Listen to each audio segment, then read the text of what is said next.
All right, this is on finding the roots of a function by completing the square. So the first thing we want to do is set the function equal to 0. So we have x squared plus 4x plus 13 equals 0. Then we're going to go ahead and move the constant to the right side. So we're going to subtract 13 from both sides.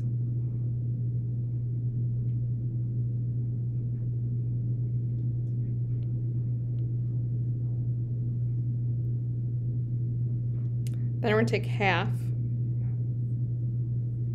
of the bx term, so half of 4 is 2. Then we square that number. So 2 times 2 is 4. Then what we do is we add that to both sides of the equation.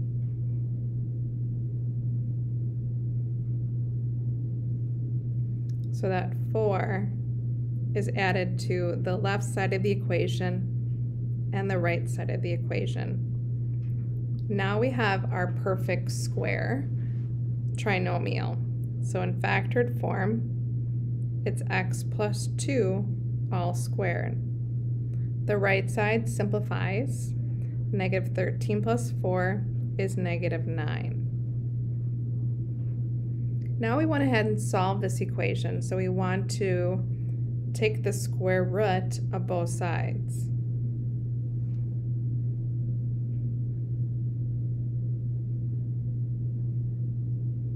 And that's called the square root property. The left side becomes x plus 2. The right side, you notice, now has a square root of a negative number. So we separate that out into the square root of negative 1 times the square root of 9.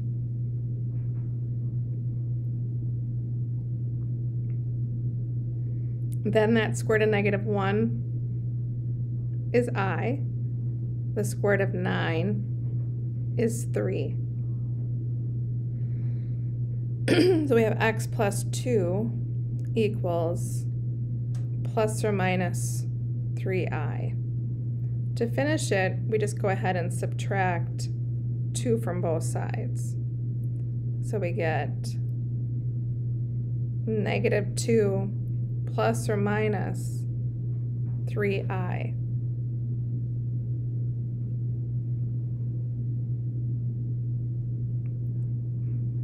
Here's another example similar to the one we just did.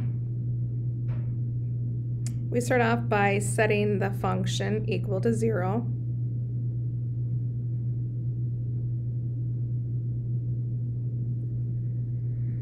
Then we subtract 5 from both sides. We need to move that constant to the right so that we can complete the square. Now we take half of negative 2, which is negative 1, and then we square that number. Negative 1 squared is 1. That's what we will add to both sides of the equation. So we have x squared minus 2x equals negative 5. And now we add 1 to the left, add 1 to the right. We now have another perfect square trinomial, so we factor it. X minus 1 all squared. The right side becomes negative 5 plus 1, which is negative 4.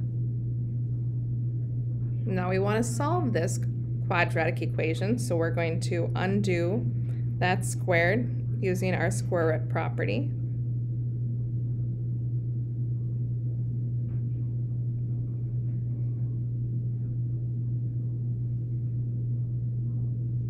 The left side becomes x plus 1.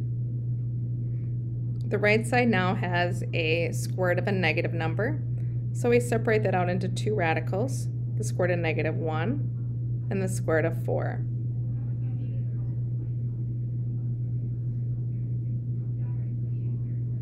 The square root of negative 1 is I.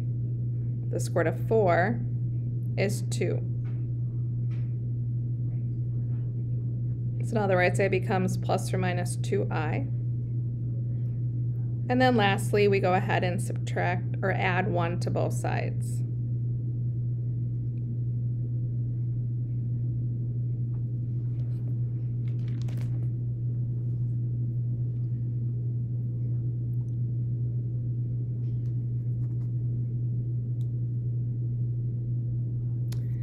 The solutions -5 plus I squared of 10 and -5 minus I squared of 10 are related. These solutions are what we call complex conjugate pairs. Their real parts are equal and their imaginary parts are opposite. So we say the complex conjugate of any complex number, a plus bi, is a minus bi. So if you have a quadratic equation with real coefficients that has non-real solutions, there will be complex conjugates. Helpful hint, when given one complex root, you can always find the other by its conjugate. So again, the important part here is a plus bi. The conjugate, what you do is you just change the sign.